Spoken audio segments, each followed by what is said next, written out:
ഇവിടെ ഇരുന്നുകൊണ്ട് തന്നെ നമുക്ക് കല്ലടത്തണ്ണിയുടെ കഥ പറയാം. നമ്മൾ ആ വഴിയെ കണ്ട 22 പേരുടെ അവിടെ 23 ദിവസമാണ്. അപ്പോൾ അവിടെ നടന്ന കല്ലടത്തണ്ണിയിൽ നടന്ന മഹാദുരന്തത്തിൻ്റെ കഥ പറയാൻ ഇതുപോലെ ഒരു സ്ഥലമില്ല. അതുകൊണ്ട് ഈ പാറയുടെ അരികിൽ ഇവിടെ ഇരുന്ന് തന്നെ ഈ കഥ പറയാം. 14/11/1999 അന്നൊരു ഞായറാഴ്ചയായിരുന്നു. ഞായറാഴ്ച അന്ന് ഒരുപാട് കല്യാണ പാർട്ടിയും കാര്യങ്ങളൊക്കെ ഉണ്ടായിരുന്നു. അപ്പോൾ പള്ളിക്കൽ നിന്ന് നമ്മൾ ചടയമംഗലത്തേക്ക് പോകുന്ന വഴിയാണ് നമ്മളാ കണ്ട കല്ലടത്തണ്ണിയിലെ പാലം. ആ പാലത്തിൽ ഈ ഒരു പ്രൈവറ്റ് ബസ് നിയന്ത്രണം വിട്ട് ആ താഴെയുള്ള ആ കനാലിലേക്ക് വീഴുകയാണ്. ആ പാലത്തിലേക്ക് താഴേക്ക് വീഴുകയാണ്.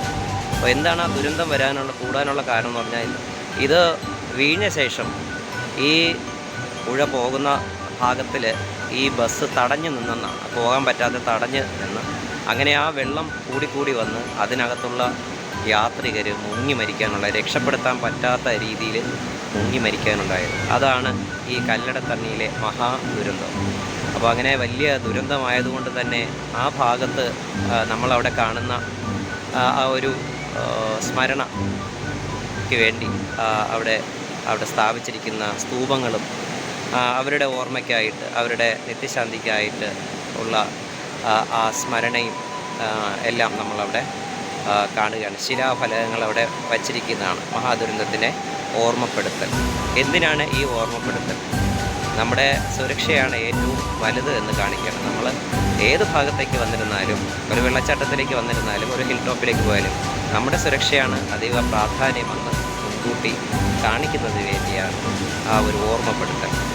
ഇപ്പോൾ 1999 നടന്ന ആ ഒരു ദുരന്തം പുതിയ തലമുറയ്ക്ക് അറിയില്ലെങ്കിലും സേഫ്റ്റി എന്നൊരു കാര്യത്തെക്കുറിച്ച് ഓർമ്മിപ്പിക്കാൻ വേണ്ടി കൂടെയാണ് ഇപ്പോൾ ഈ വീഡിയോ കൂടെ നിങ്ങൾക്ക് വേണ്ടി നിങ്ങളുടെ മുന്നിൽ എത്തിക്കുന്നത്.